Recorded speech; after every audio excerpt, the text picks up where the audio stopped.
Hello বন্ধুরা, আবারও নতুন একটা ভিডিও নিয়ে চলে এলাম তোমাদের কাছে। আজকে শিবরাত্রি, চলে এলাম বাবার মাথায় জল ঢালতে।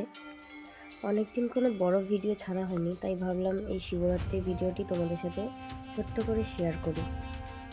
এই যে এখন আমি চলে গেলাম বাবার মাথায় জল ঢালতে।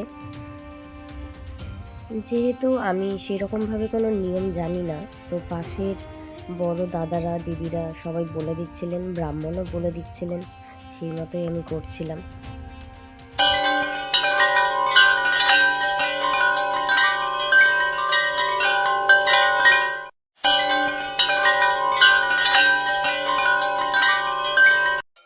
বন্ধুরা, তোমরা দেখতেই পাচ্ছ বাবার মাথায় জল ঢালা হয়ে গেল। এবার গেলাম মোমবাতি আর ধূপকাঠি জ্বালিয়ে দেওয়ার জন্য। মোমবাতিটা দিয়ে দিলাম পাশে, এবার ধূপকাঠিটা দিদির হাত থেকে নিয়ে নিলাম।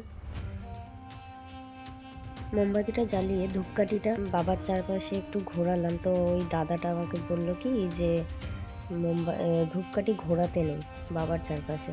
আমি আবার রেখে দিলাম। এই নিয়মটা আমার জানা নেই, যদি তোমাদের কারোর জানা থাকে তো কমেন্ট করে জানিও যে বাবার চারপাশে ধূপকাঠি ঘোরাতে আছে কি নেই। তো এবার আমরা চলে গেলাম অঞ্জলি দিতে। সারাদিন কিছু খাওয়া হয়নি, তো খুবই খিদে পেয়েছিল, তাই আমি খুব তাড়াহুড়ো করছিলাম খাওয়ার জন্য। কখন পুজোটা শেষ হবে, কখন আমি একটু খেতে পারবো। আজকে যেহেতু বড় কেউ ছিল না, তো দুটো বাচ্চাকে দিয়ে আমি ভিডিও করাচ্ছিলাম, তো বারবার তাদেরকে জিজ্ঞাসা করতে হচ্ছে যে ঠিকঠাক হচ্ছে কি না। তো আমি বারবার তাদেরকে জিজ্ঞাসা করছি।